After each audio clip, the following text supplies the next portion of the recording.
साडेसात आमच्या माग अशी लागलं की जस की आम्ही तिचं पहिलं प्रेम आहे. तर विषय असा झालता की आज आपल्याला शेताला पेरायला जायचं होतं. मावसभाऊ ट्रॅक्टर घेऊन आलता. टिपणीवर दोन्हीकडे दोन पोती ठेवली आणि तो गेला ट्रॅक्टर घेऊन पुढं. मावसभाऊ पुढे गेल्यावर मी पण लगेच बी त्यान घेऊन चाललो. डायरेक्ट गेलो शेतात. मी जाऊपर्यंत मावसभाऊ तिथं जाऊन थांबलेला. मग लगेच झप्प करून बी त्यानं वतून पेरायला चालू केलं. आणि हेच आपलं नवीन पेरणी यंत्र आहे. कसं ओके मध्ये पेरतय बघा. आणि थोडं पेरल्यानंतर ना त्यातनं आपल्याला डिझेल आणायला जायचं होतं. सगळ्यात पहिला आपली राधा घेऊन डायरेक्ट गेलो मामा इथं जाऊन अजितला घेतला आणि तिथनं डायरेक्ट गेलो बघा पेट्रोल पंपावर. मग लगेच झप्प करून डिझेल पण भरून घेतलं कॅनात. आणि जाताना एक पाणी बॉटल पण न्यायची होती. पाणी बॉटल घेऊन तिथनं डायरेक्ट गेलो शेतात. आम्ही शेतात जाऊपर्यंत एका प्लॉट मध्ये मका पेरायला झालती. मग सगळ्यात पहिला डिझेल ओतून घेतलं ट्रॅक्टर मध्ये. तिथनं ट्रॅक्टर घेऊन मावसभाऊ दुसऱ्या प्लॉट मध्ये गेला आणि तिथनं आपली राधा घेऊन अजितला आपल्याला सोडायला जायचं होतं. मग लगेच झप्प करून तिथनं अजितला सोडून आलो घरात. आणि परत शेतात जाऊपर्यंत दुसरा प्लॉट पण पेरायचा झालता. मग तिथनं डायरेक्ट तिसऱ्या प्लॉट मध्ये ट्रॅक्टर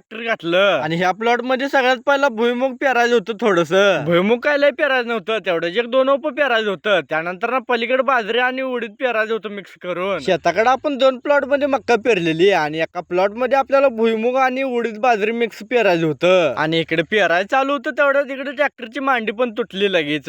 मग सगळ्यात पहिला मांडी खोलून घेतली आणि ह्याला काय पर्याय नव्हता म्हणून डायरेक्ट खोलून गेलो डपळापुरात वेल्डिंग मारून आणायला. आणि त्याने पण लगेच झप्प करून असं वेल्डिंग मारून दिलं आपल्याला ओके मध्ये. मग तिथनं परत लगेच ट्रॅक्टर पाशी जाऊन मांडी जोडून लगेच पेरायला चालू केलं. आणि शेताकडलं आपलं सगळं पेरायला झाल्यानंतर ना तिथनं डायरेक्ट मी गेलो घराकड. आणि घरात जाऊन सगळ्यात पहिला आपली राधा लावली. आणि तिथनं परत आणि खाली मळ्यात जायचं होतं आपल्याला. कारण बैल बाजरी पेरायला आलती. आणि आता तुम्ही म्हणणार की ट्रॅक्टर घरचं असून बैलांना का पेरायला. त्याचा विषय असा झाला की इकडे साईडच्या शेतकऱ्यांनी पेरलंय अगोदर आणि त्यामुळेच आपल्याला बैलांना पेरायला लागलं. आणि आजचा पेरणीचा ब्लॉग तुम्हाला जराही आवडला असेल तर तुमच्या भावाला फॉलो तेवढं करून घ्या. भेटूया नवीन ब्लॉग मध्ये. धन्यवाद.